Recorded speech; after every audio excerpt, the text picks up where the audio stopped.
हरे भरे पहाड़ों के बीच बसा एक शांत सा गांव था, जहां माजी नाम की एक बुजुर्ग महिला रहती थी। उम्र लगभग 80 साल, बाल चांदी जैसे चमकते, आंखों में गहराई और चेहरे पर हर समय एक शांत मधुर मुस्कान। गांव के लोग और बाहर से आने वाले लोग अक्सर उनसे मिलने आते थे। कोई अपने दुख लेकर आता, कोई सवालों के जवाब ढूंढता। लेकिन एक बात सबको हैरान करती थी, माजी हमेशा मुस्कुराती रहती थी। चाहे बारिश हो या सूखा, फसल खराब हो या त्योहार रद्द हो जाए, उनके चेहरे पर वही सुकून भरी मुस्कान बनी रहती थी। एक दिन गांव का एक नौजवान रवि माजी के पास आया और बोला, माजी, मैंने आपको हमेशा मुस्कुराते देखा है। कोई भी परिस्थिति हो, आप कभी उदास नहीं होती।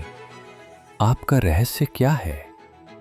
माजी मुस्कुराई और बोली, बेटा, हर सुबह जब मैं जागती हूं, मेरे पास एक विकल्प होता है, दुखी रहना या खुश रहना, और मैं हमेशा खुश रहना चुनती हूं। रवि ने फिर पूछा, लेकिन जब कुछ बहुत बुरा हो जाए तब भी?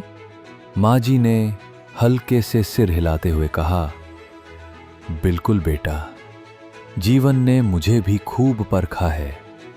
मैंने अपने पति को बहुत कम उम्र में खो दिया, कई बार भूखी सोई हूं। लेकिन एक दिन मैंने समझा, अगर मैं दुख को अपने ऊपर हावी कर लूं, तो मैं अपना सुकून और अपनी शक्ति दोनों खो दूंगी। उस दिन से मैंने तय किया, हर परिस्थिति में शांति चुनूंगी, दर्द नहीं। फिर माजी ने अपनी कहानी सुनाई। एक समय था जब मैं बिल्कुल अकेली थी, कोई अपना नहीं था, खाने को कुछ नहीं, रात रात भर रोती थी। एक दिन एक पेड़ के नीचे बैठकर मैंने खुद से पूछा, क्या मैं यूं ही दुख में जीती रहूंगी या इस दर्द को जीने की वजह बनाऊंगी?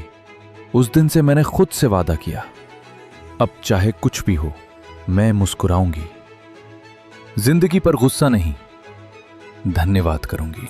माजी की बातें धीरे धीरे पूरे गांव में फैल गईं। लोग अब सिर्फ सलाह लेने नहीं, सोच बदलने के लिए उनके पास आने लगे। जहां पहले शिकायतों की गूंज होती थी, अब वहां कृतज्ञता सुनाई देने लगी। बच्चे अपनी कॉपियों में लिखने लगे, आज मैं माजी की तरह खुशी चुनूंगा। वक्त बीतता गया, माजी और बुजुर्ग होती गईं, लेकिन अंतिम दिन तक उनकी मुस्कान वैसी ही रही।